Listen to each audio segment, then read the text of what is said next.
Captain Marcus Reeves had seen a lot in his 30 years of service, but nothing prepared him for the readings flashing across his console. The observation deck of Sentinel-7 was bathed in the red emergency lighting that painted everything the color of dried blood. His weathered hands gripped the edge of his command chair as the holographic display showed something impossible materializing at the edge of the new Carthage system. "Talk to me, Park," Marcus growled, his gray eyes fixed on the swirling anomaly that had torn itself open in the fabric of space. Dr. Simone Park's fingers danced across her station, her dark hair falling across her face as she leaned closer to the readings. "Sir, I'm detecting a massive spatial distortion. It's similar to void gate signatures, but the energy pattern is completely archaic. I've never seen anything like this outside of museum archives." Lieutenant Jace Holloway turned from his tactical station, his young face pale with concern. "Captain, I'm counting multiple contacts emerging from the anomaly. 20, 40, 70 ships and counting. They're big, sir. Really big." Marcus felt his stomach tighten. The void had been closed for 3,000 years, ever since humanity had abandoned that dangerous technology after the tragedy.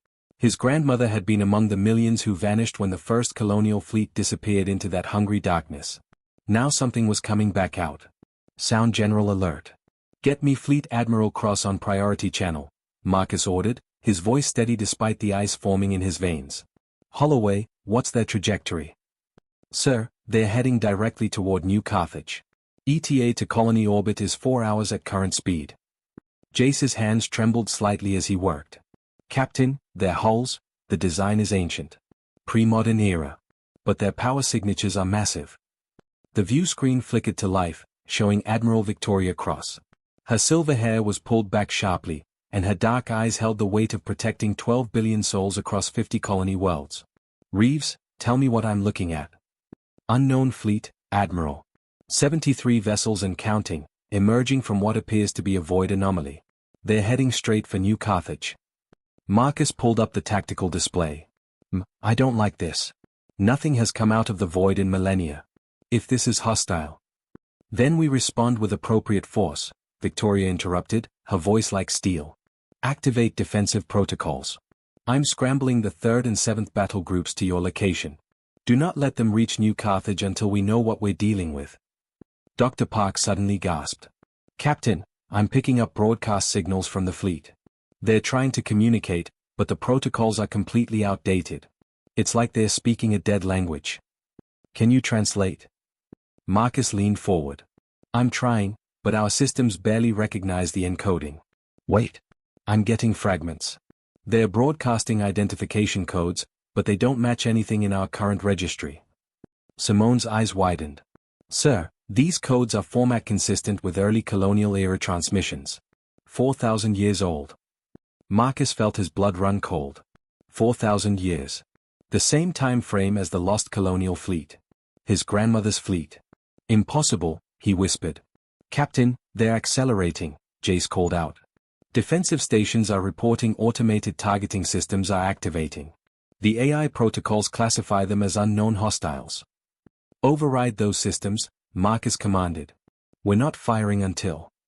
The station shuddered as a massive energy discharge lit up the view screen. One of the outer defense platforms had fired, a brilliant lance of white light streaking toward the approaching fleet.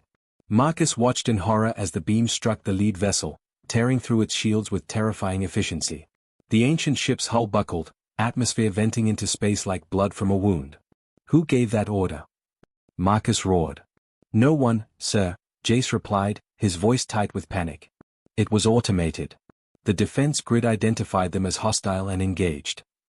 The ancient fleet's response was immediate but confused. Their weapons, primitive by modern standards, fired back with desperation rather than tactics. Plasma bolts and kinetic rounds scattered across the defensive line, most missing entirely. Dr. Park was frantically working her console, tears streaming down her face. "Captain, I've got partial translation. They're sending distress calls. They're asking for landing clearance. They're calling themselves, oh God, they're calling themselves the First Colonial Expedition." Marcus felt the universe tilt. The First Colonial Expedition. The fleet that carried his grandmother. The fleet that vanished 4,000 years ago, presumed lost forever. "Cease fire. All stations cease fire." Marcus shouted into the comm system.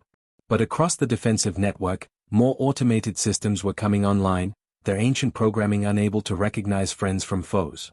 Admiral Cross's face appeared again, her expression grim. "Reeves, what's happening?" "Admiral, I think they're ours," Marcus said, his voice breaking slightly. "I think they're the Lost Fleet, coming home." Victoria's eyes widened for just a moment before her military composure returned. "If that's true, Captain, then we're killing our own ancestors." Another explosion lit up the viewscreen as a second ancient ship took critical damage. Somewhere aboard that vessel, people who had left Earth 4 millennia ago were dying, confused and terrified, shot down by the descendants they never knew they'd have. Marcus gripped his chair. "We have to stop this. Now." Commander Rebecca Torres stood on the bridge of the Horizon's Promise, her knuckles white as she gripped the navigation console. Around her, the command crew worked frantically, their faces illuminated by flickering displays that sparked and died with each impact against their failing shields. "Report." Rebecca shouted over the blaring alarms. Engineer Thomas Webb pulled himself up from where an explosion had thrown him, blood trickling from a cut above his eye.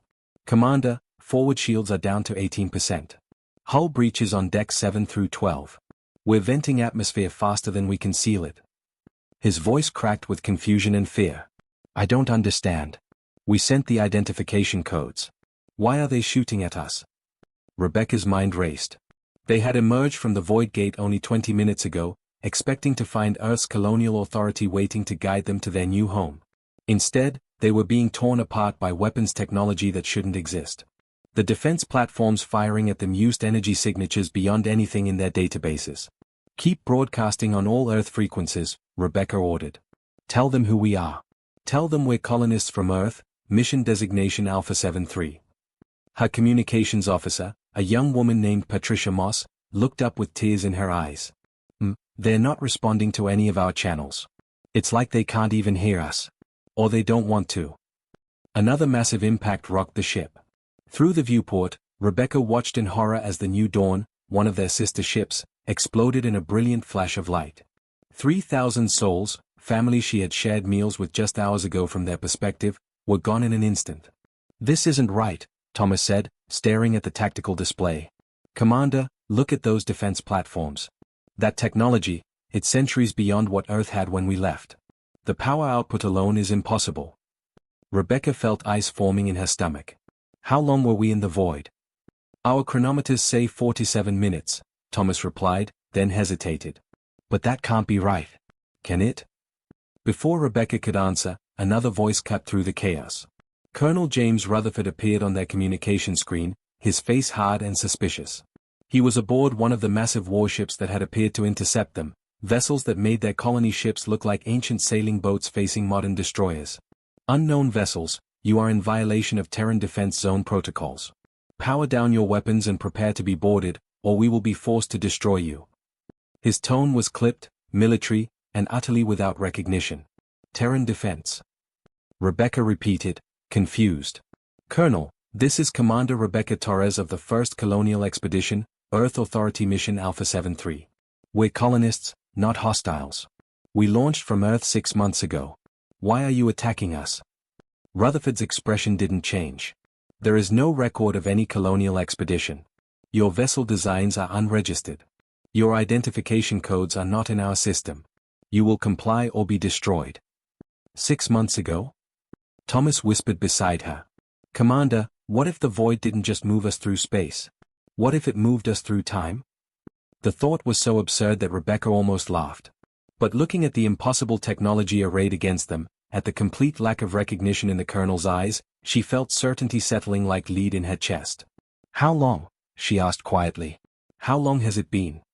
Rutherford frowned. "What are you talking about? When did we leave Earth? According to your records, when did the 1st Colonial Expedition launch?" There was a pause. Rutherford turned to someone off-screen, and Rebecca heard muffled conversation. When he looked back, his expression had shifted slightly, uncertainty creeping in. There was a colonial expedition by that designation. It launched 4,000 years ago. It was lost with all hands when the Void Gate technology failed catastrophically. 4,000 years. The words hung in the air like a death sentence. Around Rebecca, her crew stopped working, stopped moving, stopped breathing. Patricia Moss began to sob quietly. Thomas just stared at the screen, his face pale. "That's impossible," Rebecca whispered, but even as she said it, she knew it was true. The strange energy readings, the impossible weapons, the complete lack of recognition. They hadn't traveled 4 to 7 minutes. They had traveled 4 millennia into their own future. "We're not invaders," Rebecca said, her voice stronger now despite the despair clawing at her throat. "We're your ancestors. We're the people you mourned. And you're killing us." On the planet below, in a small university archive center, Dr. Helena Marsh was having the worst day of her career. The historian had been pulled from her comfortable office and dragged into a military command center where she understood nothing except that people were dying. "Play it again," she demanded, leaning closer to the audio analysis. A technician replayed the fragmented transmission they had intercepted from the ancient fleet. The language was distorted, the encoding nearly incomprehensible, but Helena had spent 20 years studying pre-modern Earth cultures. She knew these patterns. "That's not an alien language," she said suddenly. "It's old colonial standard. The dialect we used before the linguistic reforms of the 28th century." The military officers around her exchanged glances. One of them, a stern-faced woman with general's insignia, stepped forward. "Are you certain?" "Absolutely. Listen here." Helena isolated a phrase. "They're saying Earth Authority recognize Alpha 73. That's a colonial expedition designation. I've seen it in historical archives." Her hands trembled as she pulled up her database. The first colonial expedition. It launched in the year 2247 by Old Earth reckoning. 73 ships, carrying 1.2 million colonists to establish humanity's first extrasolar settlements. "That fleet was lost," the general said. "Exactly." Helena met her eyes. "Lost in a void gate malfunction. Everyone assumed they were destroyed. But what if they weren't?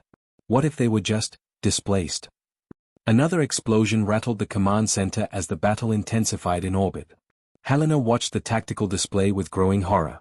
The ancient ships were hopelessly outmatched, their shields failing, their hulls breaking apart under weapons they couldn't possibly defend against.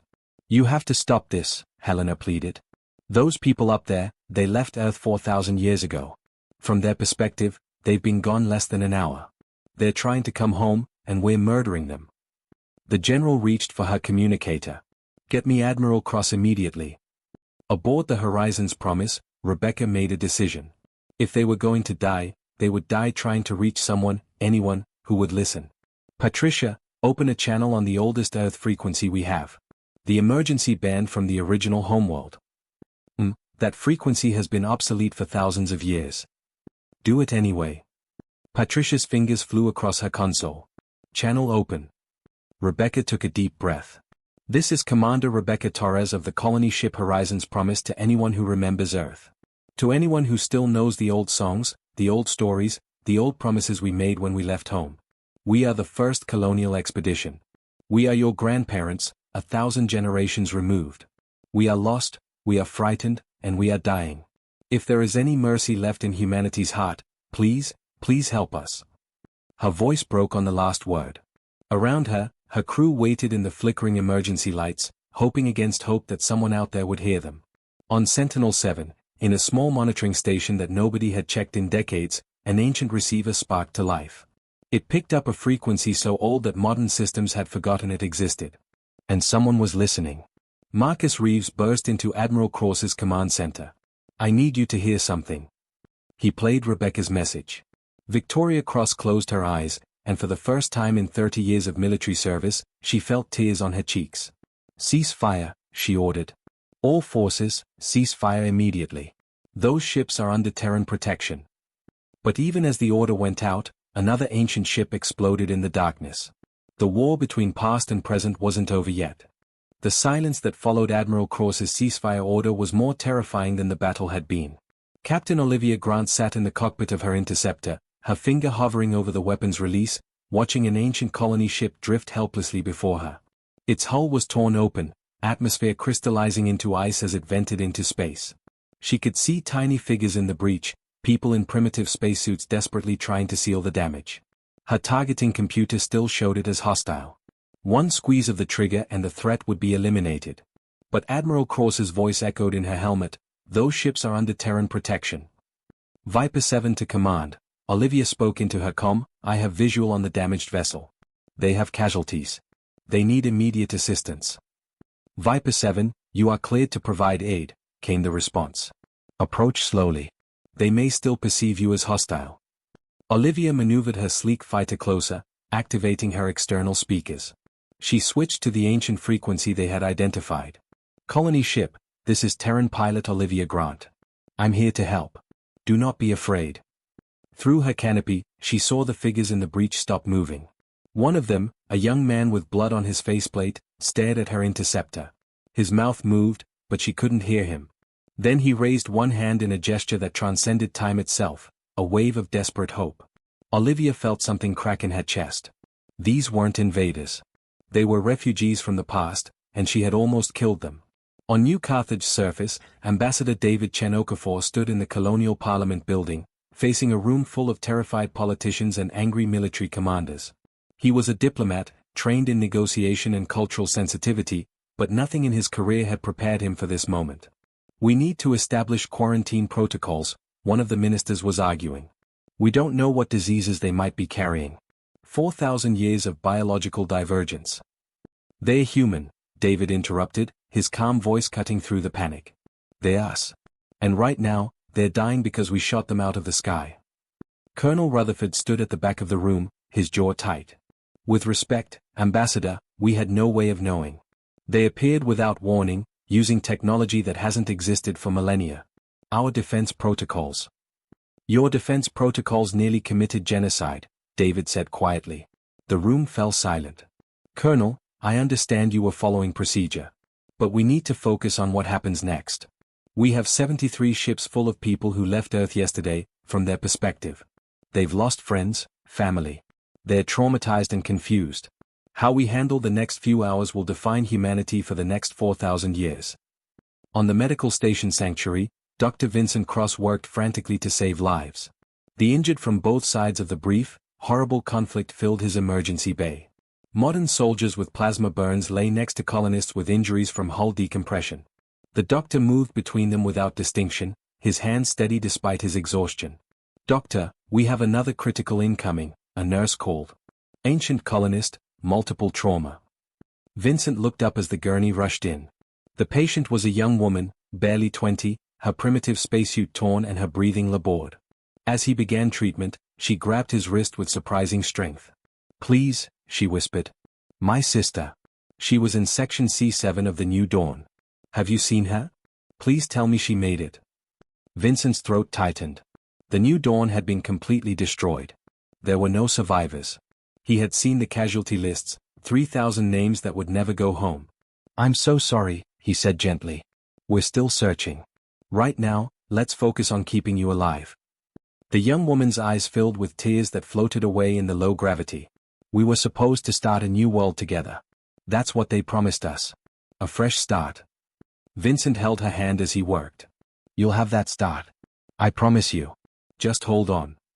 Across the station, his sister Admiral Victoria Cross was coordinating the largest rescue operation in modern history. Every available ship had been redirected to assist the ancient fleet. Medical teams, engineers, supplies, everything humanity had was being mobilized. But Victoria wasn't in the command center. She was standing in a small observation room, looking through reinforced glass at an elderly man who sat alone, staring at a holographic display. Elder Samuel Torres was 107 years old, a retired historian who had spent his life researching the lost colonial expedition. He had always believed they might return someday. Now that belief had been vindicated in the most painful way possible. She was my ancestor, Samuel said quietly, not turning around. Commander Rebecca Torres. 23 generations removed, but still family. I used to tell my students about her. How brave she was. How she led her people into the unknown. Victoria entered the room slowly. She's alive, Samuel. Injured, but alive. She's on the Horizon's Promise, helping coordinate rescue efforts. Samuel finally looked at her, his weathered face wet with tears. I want to meet her. Is that possible? I think she'd like that very much. An hour later, the meeting was arranged. Samuel was transported to the Horizon's Promise, now docked with a modern support vessel. As he floated through the ancient corridors, he marveled at the primitive but elegant design. Everything was mechanical, physical, real in a way that modern ships with their holographic interfaces were not. Rebecca Torres waited in what remained of her ready room. She stood as Samuel entered, both of them studying each other across the gulf of millennia. "Commander Torres," Samuel said, his voice trembling. "I'm Samuel Torres. I'm your descendant. Your great-great-great," he laughed helplessly. "There aren't enough greats in the language." Rebecca stepped forward, reaching out to touch his face with wonder. "You're real. This is all real." Her voice broke. "We thought we were coming home. We thought Earth was just beyond that void gate. We thought." "You are home," Samuel said firmly. "Earth is still there. Humanity is still there. We've just grown. We've spread across the stars. We've survived wars, plagues, disasters you can't imagine. And we did it because people like you were brave enough to take that first step into the void." Rebecca collapsed into his arms, and the old man held his ancient ancestor while she wept for everything she had lost and everything she had found.